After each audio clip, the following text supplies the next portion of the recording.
Dieu sait que nous ne sommes pas parfaits. Dieu fait grâce parce qu'il est miséricordieux. Il nous pardonne pour nos péchés. Il nous pardonne de notre iniquité. Mais il veut que vous veniez à lui et que vous restez accrochés. Nous sommes dans les derniers temps. Il y a beaucoup de violence. Il y a la guerre. Il y a le combat. Mais nous devons rester accrochés à lui. Nous devons être bâtis en Jésus-Christ. C'est lui notre fondation. C'est lui notre Seigneur. C'est lui le rocher de notre vie. Nous devons rester accrochés à lui et nous ne devons pas abandonner la foi. Nous ne devons pas abandonner la charité. Nous ne devons pas abandonner l'espérance envers lui. Parce que c'est lui notre Rédempteur. Nous devons rester accrochés et suivre le chemin. Le chemin qui est le Christ. Il veut vous donner la vie éternelle. La vie éternelle ne se trouve pas dans les Écritures. La vie éternelle ne se trouve pas entre les mains de l'homme. Mais la vie éternelle se trouve en Jésus-Christ de Nazareth. Toi qui te sens mal à l'intérieur de toi, toi qui te sens vide dans ton cœur, Dieu veut te combler. Dieu veut ta réussite. Dieu veut ta paix. Dieu veut te relever. Toi qui es dans ta maison, qui es dans des réflexions, il te dit ne crains point. Quand le lendemain aura soin de lui-même, parle à ton âme. Il dit à ton âme, espère en ton Dieu. Parle à ton âme. Il dit à ton âme que Dieu est ton libérateur. Parle à ton âme. Il dit à ton âme, Dieu est mon refuge.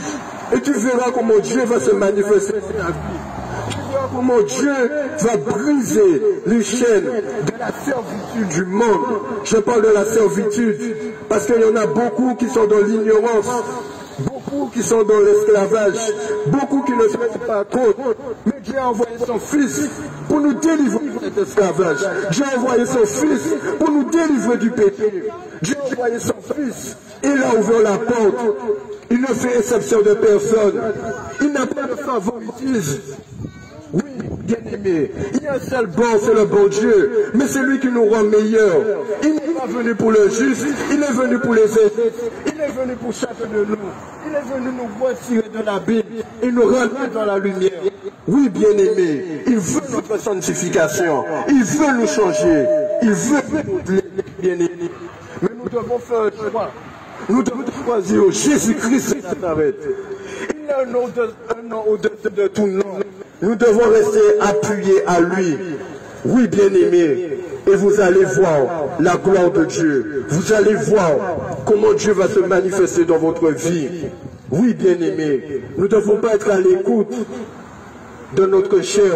Nous ne devons pas écouter ce que notre cœur veut dire. Quand nos cœurs est relié à nos pensées. Et les pensées de l'homme ne sont pas les pensées de Dieu.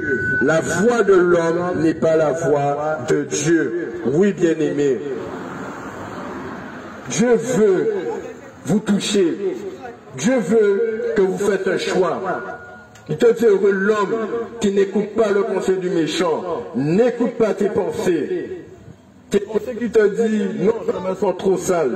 Tes pensées qui te disent j'ai péché contre Dieu. Tes pensées qui te disent oui, j'ai compris ce qui est mal. Non, bien-aimé.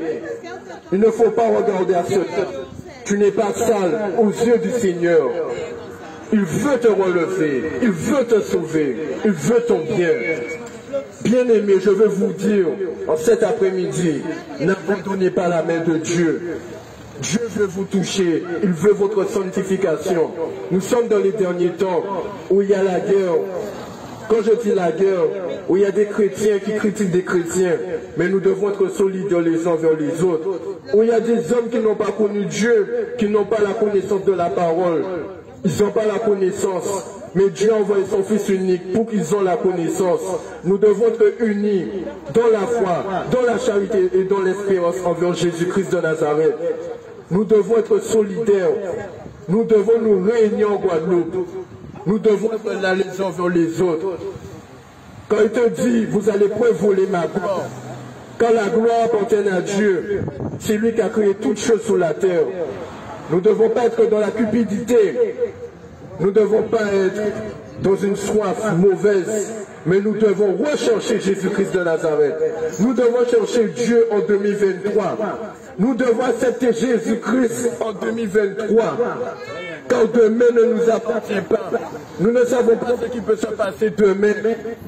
C'est Dieu qui donne le souffle de vie. Nous devons faire un choix et accepter Jésus-Christ aujourd'hui. Si tu crois, viens. Si tu crois, n'aie pas peur et viens à Dieu. Et tu verras comment Dieu va te relever et qu'il va te sauver, bien-aimé. Alléluia.